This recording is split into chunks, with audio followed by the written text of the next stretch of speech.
अस्सलाम वालेकुम वरहमतुल्लाहि वबरकातुहू। मेरा नाम मुज़म्मिल इमाम है और ये शख्स जो आप देख रहे हैं ये हमारे बड़े भाई शर्जील इमाम हैं, जो कि लगभग 6.5 सालों से दिल्ली के जेल में बंद हैं। बहुत सारी बातें नियाज़ भाई ने बताई कि वो एक स्पीच 10 सेकंड की स्पीच चलाई गई हिंदुस्तान में, जिसमें बोला गया सम को काट देने की बात या फिर चिकन नेक की बात की गई और वो उसके बाद जेल गए। लेकिन मैं आपको ये बताना चाहूँगा सबसे पहले कि उन पे कुल मिलाकर 8 केसेस किए गए उस भाषण के बाद, जिसमें 7 केसेस थे उस भाषण के वजह से, जिसमें वो बेल पे बाहर हैं। और इलाहाबाद जो अलीगढ़ का हाई कोर्ट होता है, इलाहाबाद हाई कोर्ट ने बेल देते वक्त लिखा कि शर्जील इमाम ने कभी देश तोड़ने की बात नहीं कही, किसी को हथियार उठाने के लिए नहीं कहा, ना ही किसी से दंगा फसाद करने के लिए कहा। ये किसी मीडिया ने नहीं दिखाया। अब सरकार ने देखा कि शर्जील इमाम ने जो बोला उसके बाद वो तो अब इस तरह के ऑर्डर आ रहे हैं तो ये तो बाहर आ जाएगा। पूरे 9 महीने बाद जेल जाने के इन पे दिल्ली दंगा का आरोप लगाया गया। दिल्ली दंगा होता कब है? 26 फरवरी 2020 हमारे भाई साहब ने दिल्ली पुलिस के सामने खुद को पेश किया है 28 जनवरी 2020। मतलब मैं 1 महीने पहले से जेल में हूँ और 1 महीने बाद दिल्ली में दंगा होता है, लेकिन उसके सारे इल्ज़ामात मुझ पे डाले जाते हैं कि मैंने दंगा कराया, मैं आतंकवादी हूँ, मैं कातिल हूँ, मैं दंगाई हूँ, सब कुछ। तो ये एक मौजू था। कोई केस बचा हुआ है अभी जिसकी लड़ाई हम लड़ रहे हैं, बाकी सारे केसेस में हमें निजात मिल चुकी है। लेकिन आप सबके जहन में ये बात ज़रूर आती होगी कि शर्जील इमाम ने आखिर ये चिकन नेक लफ्ज़ इस्तेमाल क्यों किया, इसके पीछे जहनियत क्या थी, मकसद क्या था।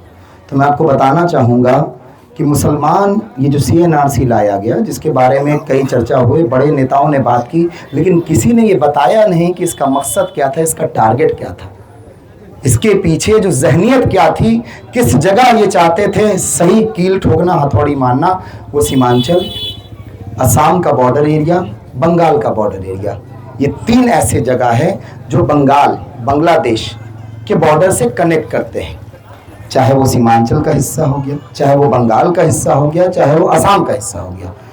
तो अब जाहिर सी बात है कि मैं आपसे घर से दूर, बॉर्डर से 400 किलोमीटर दूर पिछले 300 बरस से अगर रह रहा हूं तो मुझे घुसपैठिया बोलना थोड़ा मुश्किल है। ना हमारे यहाँ बाढ़ आती है, ना हमारे यहाँ से कम मसले मसाइल हैं। हमारे यहाँ तो सुखाड़ आती है तो बाढ़ का तो हिसाब ही नहीं है। तो यहाँ पर हर 2 साल 3 साल पे बाढ़ आ जाती है, कितनों के घर डूब जाते हैं, कितनों के कागजात चले जाते हैं। इन्होंने देखा कि यहाँ की मुसलमान अक्सरियत है, हमारे यहाँ क्या है 8% है, आज चाहेगी सरकारें हमें ख़त्म कर देगी, एक रात भी नहीं लगेगा। लेकिन यहाँ अल्हम्दुलिल्लाह 70% मुसलमान है लगभग। और उनको लगता है कि अगर मुसलमान पढ़ लिख गया, जाग गया, अपने हक़ के लिए खड़ा हो गया तो इनको कंट्रोल करना मुश्किल होगा। और ये अक्सरियत 3 जगह इनको दिखती है। केरला की तो बात मेरे भाई ने बताई, मालाबार की बात बताई। इस एरिया में जिसको हम गाय पट्टी कहते हैं, अंग्रेजी में इसको काऊ बेल्ट कहते हैं, हिंदी में चचा इसको गाय पट्टी कहते हैं। ये गाय पट्टी में जो हिस्सा आता है वो बंगाल का हिस्सा, सीमांचल का हिस्सा और असम का हिस्सा। ये हिस्सा बहुत पतला है, जो सिल्लीगुड़ी का जो रास्ता जाता है ये सबसे पतला रास्ता है, इसलिए ये मुर्गी की गर्दन की तरह है, इसलिए इसको चिकन नेक का नाम दिया जाता है। ये कोई ऐसी बात नहीं कि शर्जील भाई ने अपने मन से जहन से बोल दिया कि मुर्गी गर्दन है चिकन नेक। चिकन नेक इसको नाम ही बोला जाता है। आप जितने सरकारी कागजात में जाइएगा इसको चिकन नेक के तौर पे डिफेंस सिस्टम में इस्तेमाल किया जाता है। हमने इसको रोकने की बात कही। हमने क्यों रोकने की बात कही? जिस तरह शाहीन बाग किया भाई ने और उनके दोस्तों ने दिल्ली में, अगर उस तरह हम सीमांचल में बैठते और इस सड़क को बंद करते तो सरकार को और बिजनेसमैन को अगर इसका नुकसान झेलना पड़ता तो कहीं ना कहीं वो इस आवाम से डर रही होती। आज NRC अगर रुका है, इनकी हिम्मत नहीं हुई कि दोबारा NRC लाएं, SIR के रास्ते चोर दरवाजे इन्होंने वो काम करना शुरू किया, लेकिन इनकी हिम्मत नहीं कि NRC पे दोबारा NRC के नाम से आप पे नाफिज कर सकें। ये समझ लीजिए, ये आपकी हिम्मत है, ये शाहीन बाग की हिम्मत थी। आप बिहार में, जैसा कि नियाज भाई ने बताया, आप हमारे सर का ताज हैं, लेकिन यहाँ के रहनुमाओं ने इसके पाँव, इस ताज को पाँव की जूती के बराबर बना दिया। ये सोचने की बात है कि हमारे जैसा एक नौजवान लड़का जिसकी उम्र आपके बाल बच्चे के बराबर है, वो ये बात अगर आपको ये कह रहा है कि आपके विधायक 4 बार विधायक रह गए, लेकिन बिहार के उस कोने में आप नहीं जानता कोई आपको। शहाबुद्दीन साहब कितने दूर है आपके घर से? नाम सुना है, सब जानते हैं शहाबुद्दीन साहब मरहूम को। इकरा हसन का नाम सुना है? यूपी की कैराना की एक लड़की है, नौजवान, मुझसे भी उन्होंने 3 साल छोटी है। वो सांसद है, आप जानते हैं। वो बुलंद आवाज में बोलती है अपनी बात को। आपके विधायक, अल्लाह ताला ने ज़बान उनको भी दी, हैसियत उनको भी दी, और तालीम का इससे कोई लेना देना नहीं है। तालीम का लेना देना इस चीज़ से हो सकता है कि आप स्कूल कॉलेज की बात करें, पढ़ाई की बात करें। मुझे अखलाक अहमद साहब का एक वाक़या याद आता है। अखलाक अहमद साहब मरहूम यूपी के, उन्होंने एक भाषण में बोला कि मैंने बहुत, अल्लाह ताला ने मुझे इज़्ज़त दी, शोहरत दी, ताकत दी, सब कुछ दिया। आप जानते हैं किस तरह की ताकत थी उनके पास। वो 4 बार विधायक बने, सांसद बने, लेकिन बोलते हैं कि एक दिन मैं संसद में गया और सामने से एक पढ़ा लिखा सांसद मुझसे आके 4 लाइन अंग्रेजी में बात किया। मुझे लगा बाखुदा ज़मीन पर जाऊं, मैं उसमें समा जाऊं। मुझे इतनी एहसास कमतरी हुई कि मैं उससे नजर नहीं मिला सका कि मैं इतना बड़ा इंसान होने के बावजूद उसके सामने खड़े होने की औकात नहीं रखता था। उन्होंने बोला, मेरे भाई, मेरे बच्चों, दुनिया में कोई काम ना करो, लेकिन कम से कम एक पेट, एक वक्त खाना पड़े, आधा पेट सोना पड़े, लेकिन अपने बच्चों को जरूर पढ़ाओ। पर यहाँ के नेता क्या कर रहे हैं? आपके पास आके बड़े बड़े मंच लग रहे हैं, दाढ़ी टोपे वाले बहुत बड़े बड़े नेता आ रहे हैं। मैं नाम नहीं लेता, किसी को मैं बेइज्जत नहीं करना चाहता, ना किसी की बेतरतीबी, मतलब मैं नहीं चाहता कि किसी के बारे में किस तरह की बात करूं। आके क्या बात बोलते हैं, मुसलमान जाग जाओ, मर जाओगे। अरे किसकी औकात है मारने की भाई? खुदा के सिवा कोई आपकी मौत और हयात लिख ही नहीं सकता। मेरे मुंह में पिस्टल डाला पुलिस वालों ने, नंगा दिन भर बैठाया, मेरी मौत नहीं थी, मैं जिंदा हूं, आपके सामने खड़ा 6 साल बाद बोल रहा हूं। शर्जील इमाम को हिंदुस्तान के 5 मुख्तलिफ शहरों में, स्टेट में घुमाया गया। 200 पुलिस वाले पीछे गन लेके घूम रहे हैं। आज हयात है वो, और अल्हम्दुलिल्लाह बहुत अच्छे हैं, जेल में है, माँ से दूर है, अपने परिवार और अपने समाज से दूर है, लेकिन हयात है। किसी की मारने की औकात नहीं है। मुसलमानों को सिर्फ ये बात कह के बरगला देना कि मुसलमान अगर तुमने ये नहीं किया तो तुम्हारे साथ ये हो जाएगा, वो आदमी आपका सगा कभी नहीं है। जो आदमी आपके तालीम की बात ना करे, वो आदमी आपका रहनुमा नहीं है। बाखुदा बता रहा हूं मैं। एक इंसान बताता हूं, मेरा बहुत करीबी अजीज दोस्त है, जहानाबाद उसका घर हुआ। उसके वालिद ने अपनी जिंदगी के 20 साल टेलर में काम किया, उनकी आंखों की बीनाई चली गई। उसने एक बेटा को सेफ्टी का कोर्स करा के विदेश भेजा कर्जा लेकर के। आज उनके 4 बेटे इंजीनियर हैं। हम नहीं दिए, ओवैसी साहब नहीं दिए, लालू जी नहीं दिए, नीतीश नहीं दिए, उनको दिया उनकी तालीम ने। उन्होंने किसी के सामने हाथ नहीं फैलाया, मेहनत की। आज उनके बेटों ने, वो बेचारे मरहूम हो गए, इस दुनिया से चले गए, जब खुशी देखने का तो उस दुनिया में नहीं रहे, लेकिन आज उनके बेटों ने उनके खानदान का नाम कहां पहुंचा दिया। आप समझिए, एक लड़का जिसे घर में 4 इंजीनियर बन जाए, कितना फख्र का बात है उसके बाप के लिए। आज उनके इंतकाल के बाद भी लोग मैं अगर यहाँ ये कहानी आके सुना रहा हूँ तो ये फख्र महसूस करता हूँ कि मैं वैसा लड़का मेरा दोस्त है जिसके बाप ने इतनी मेहनत की अपनी जिंदगी में, लेकिन उसको मैंने कुछ नहीं दिया, उसको खुदा ने रास्ता दिया, उसने मेहनत किया, उसको तालीम ने वो रास्ता खोला। आप यहाँ पर लोग आके अभी 2 दिन से 3 दिन से, अभी आपको पता है चुनाव, जो अक्सर चुनाव होता है बिहार में, वो 8 नवंबर 6 नवंबर तक काउंटिंग होके सरकारें बन जाती हैं। इस बार आप ध्यान दे रहे होंगे कि चुनाव का अभी तक कोई सुबुगाहट नहीं है, कोई अनाउंसमेंट नहीं हुआ है, कोई नोटिफिकेशन। क्यों? क्योंकि SIR का मामला चल रहा है सुप्रीम कोर्ट में। सुप्रीम कोर्ट ने बोल दिया कि आधार को SIR में मानना होगा। आज पता है आपको इनकी बदमाशी, इन्होंने इलेक्शन कमीशन ने बोला है कि सुप्रीम कोर्ट हमको नहीं बता सकता है, सुप्रीम कोर्ट हमको नहीं बता सकता है कि हम कौन सा कागजात लेंगे। और हमारे नेता क्या बात कर रहे हैं, पाकिस्तान से मैच नहीं होना चाहिए।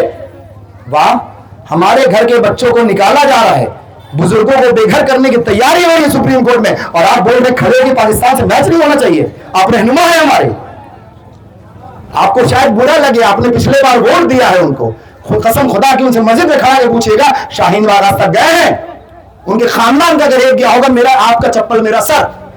शाह ओवैसी साहब के खानदान से, उनके पार्टी से अगर एक आदमी शाहीन बाग जाके 1 रात धरने में बैठा होगा, मैं बाखुदा मस्जिद में खड़े होकर बोलने के तैयार हूं, आपका जूता और मेरा सर। लेकिन वो लोग मुसलमानों से मांगते हैं इस बात पे कि शाहीन बाग आपका क्या रोल था? उनका रोल क्या था मैं बताता हूं। जिस दिन शर्जील भाई को उठाया गया, उन्होंने बोला ये नामुकूल और बेहुदा शख्स है, आपके लिए बड़ा आसान है बोलना। आपका भाई बोलता है 15 मिनट पुलिस हटा दो, तो आप बोलते हैं अदालत में मामला है, इस पे बात होगी, अदालत फैसला करेगा। और शर्जील इमाम का 1 घंटा 10 मिनट का स्पीच सुने बिना आप बोलते हैं कि आदमी नामुकूल और बेहुदा है। आपके खानदान से कोई गया था वहां बैठने? मैं किसी की बेइज्जती नहीं कर रहा यहां पर, लेकिन आप कौम को बरगला कर अगर उनसे वोट ले रहे हैं, दूसरे प्रदेश से आकर बिहार के मुसलमानों को बेवकूफ बना रहे हैं, तो आपको जवाब बाखुदा, मैं भी खुदा को हाजिर नाजिर बोलता हूं, वैसी साहब आपको जवाब देना होगा। आप मुसलमानों के जो नुमाइंदा बनने का बात करते हैं और उनके गमों को नहीं समझते, उनकी सोच के साथ खिलवाड़ कर रहे हैं, उनके तकदीर के साथ खिलवाड़ कर रहे हैं। बाखुदा इसका जवाब वैसी साहब आपको देना होगा क़यामत के दिन, और मैं भी दूंगा इंशाअल्लाह ताला अगर मैं झूठ बोलता हूं। और हमारी नियत में हमने लोगों ने बोला हम ओवैसी साहब को रहना है, हम भाजपा को जिताने आए, मैं गायब होगा इस दुनिया और मेरा भाई भी अगर हमने इस नियत से यहां कदम रखा होगा। हमें कोई खौफ नहीं किसी का, ना किसी का 1 रुपया एहसान जानते हैं। 5 साल से लोगों के सामने हाथ फैलाकर अपने भाई का केस लड़ रहे हैं और इंशाअल्लाह आगे भी लड़ेंगे। आज चुनाव भी लड़ना है, चंदा करके लड़ रहे हैं, हारेंगे जीतेंगे। हमें यह भी नहीं पता कि हम सरकार चुनाव तक बाहर रहने देगी कि नहीं रहने देगी, हम ये भी नहीं जानते। हम कोशिश कर रहे हैं। आप वोट मांगना हमारा मकसद नहीं है, मत दीजिए वोट, जिसको जहन में आए जो बेहतर लगे, हो सकता है हम गलत लगे, लेकिन कम से कम जब शर्जील इमाम यहाँ से चुनाव लड़ रहे हैं, एक बात का मैं वादा करता हूं कि यहाँ पर हिंदुस्तान के हर कोने से मीडिया आएगी। जब मीडिया आएगी उससे सिर्फ 3 सवाल पूछिएगा। पहला सवाल, पिछले 70 सालों में 1952 से हम वोट देते आ रहे हैं, कभी कांग्रेस को जिता, लगातार तो कांग्रेस ही को जिता, इधर एमआईएम को अभी जिता रहे हैं आप। किसी ने हमारे तालीमी इदारों की बात नहीं की, किसी ने ये नहीं बोला कि हमारे बच्चे कहाँ पढ़ेंगे। मेरा चचेरा भाई पीछे खड़ा है, मात्र साल का 2000 रुपये फीस चचा, MSc BSc फिजिक्स करके आया, वो भी अपने माँ के हाथ की रोटी खाया घर पे बैठ के, और सरकारी कॉलेज में 2000 रुपये साल में पढ़ लिया, अब MSc करने जा रहा है। किसी के एहसान पे नहीं, अपनी मेहनत से ट्यूशन करता है, कमाता है और अपनी फीस भरता है, लेकिन उसके लिए तालीमी इदारे होंगे तब तो, या है ही नहीं। आपके बच्चे, चाचा कब तक हम लोग खाली टायर बनाएंगे, कपड़ा सिएंगे, पंचर ठोकेंगे, कब तक? आपको सिर्फ और सिर्फ इस हालात से उठा सकता है तो सिर्फ आपकी तालीम। कोई मुसलमान नेता आ जाए, हम आ जाए, कोई बुंदेलखंड का आ जाए, नहीं उठा सकता है। लेकिन तालीम इदारों तक एक्सेस आपका, वहां पहुंचाने तक का काम नेताओं का है। ये विधायक का काम है, ये सांसद का काम है। जावेद साहब भी उतने ही जवाबदेह हैं। जावेद साहब सांसद बन गए, क्या अलीगढ़ मुस्लिम यूनिवर्सिटी के लिए एक बार सवाल पूछा उन्होंने? क्या उन्होंने सड़कों पे बैठा काम किया कभी? तौसीफ आलम साहब, SIR चल रहा है, सुप्रीम कोर्ट में बहस चल रही है, 5000 लोग के क्यों नहीं बैठ के सड़क पे बैठे गए? क्यों DM के जाके, CM के जाके, प्राइम मिनिस्टर के यहाँ जाके नहीं मिल रहे? तो सिर्फ बस वोट लेना, सड़क बनाने के नाम पे, बिजली लगवाने के नाम पे। चाचा अगर बगल वाला राम जी के यहाँ आएगा ना, तब बगल में मोहम्मद जी के यहाँ बिल्ली आ ही जाएगा। कोई पुलवा नहीं आपके घर से छोड़ के गुजार देगा। जब सड़क से पोल गुजर रहा है तो आपके दरवाजे से ही पोल गुजरेगा। MLA का और सांसद का काम है चाचा आपकी बात पटना और दिल्ली तक पहुंचाना, पटना तक पहुंचाना। हर विधायक को 4 मिनट मिलता है एक सेशन में, क्वेश्चन आवर, उसको अंग्रेजी में क्वेश्चन आवर सेशन बोलते हैं, जिसमें सवाल पूछा जाता है। इनको 16 साल में 10 मरतबा मौका मिला होगा, आज तक सवाल ना पूछे कि हमारे बहादुरगंज में को तो कॉलेज नहीं बना, एक को हॉस्पिटल नहीं है, ब्लॉक हॉस्पिटल में कोई हालचाल नहीं है। हम जहानाबाद में रहते हैं भाई, एक दिन रात में हम बीमार पड़ गए, हम 11 बजे रात में हॉस्पिटल गए, हमको पानी चढ़ा, सब कुछ हुआ, ब्लॉक हॉस्पिटल का बात करता रहे। अगले दिन ठीक होकर सुबह छूट के भी आ गए। है यहाँ हालत ऐसा? जा पाइएगा? नहीं जा पाइएगा। तो कौन कराएगा? आपका है, हमारा नहीं है। ये काम है विधायक का भाई। पानी, आपके पानी में आयरन है, कहीं आर्सेनिक है। 2019 में प्लांट लगा तो वसीफ साहब नहीं लगवाए, बता दे रहे केंद्र सरकार लगवाए प्लांट, आज तक चालू ना करा पाए। क्या कभी आवाज उठाया? आज उनका भाषण देख लीजिए, जहां जा रहे हैं, हम कौन के लिए लड़ रहे हैं, हम मिल्लत के लिए लड़ रहे हैं, हम ये करेंगे, वैसे साहब नहीं रहेंगे तो ये हो जाएगा, वो हो जाएगा। आपने पिछले बार वैसे आपको दंगा ही बोला था, याद है आपको? मन से बोला, मैं आपको बोलिएगा, वीडियो दिखा दूंगा। ओवैसी साहब ने उनको तस्कर बोला है कि बालू तस्कर है। ओवैसी साहब, आप अगर उम्मत के हमदर्द हैं तो फिर ऐसे तस्कर को क्यों ला रहे टिकट देने? आप इनको उठा के टिकट दीजिए, इनको दीजिए, इनको दीजिए, मैं बाखुदा लौटने को तैयार हूं। आप एक पढ़े लिखे इंसान और जो कॉम्प्लेक्स इंसान है, आप उसको उठा के चुनाव लड़ाइए, मैं छोड़ने को तैयार हूं। क्यों हमें क्यों आना पड़ा? सीमांचल हमारे सर का ताज है, आप हमारे गार्जियन होते, हमारी औकात आपसे है, हम एक दिन में चाहेंगे ऐसे पीस के फेंक देंगे। लेकिन अगर आपने स्टैंड ले लिया मुसलमानों के हक के लिए, एक कौम के लिए, तो उनकी औकात नहीं है कि उस कोने में नदी के गंगा उस पार भी किसी को छू सके। वो मेरे भाई ने बोला कि 20-25 विधायक की औकात रखते हैं हम, बेशक रखते हैं। हम सरकारें बनाते और गिराते। लेकिन इसी कांग्रेस की बात करें तो मरहूम इसरारुल हक साहब जब संसद में बोलना चाह रहे थे 3 तलाक पे, 3 लोगों ने बैठा दिया। आपने सुना कि नहीं सुना मुझे मालूम नहीं, लेकिन ये हकीकत है।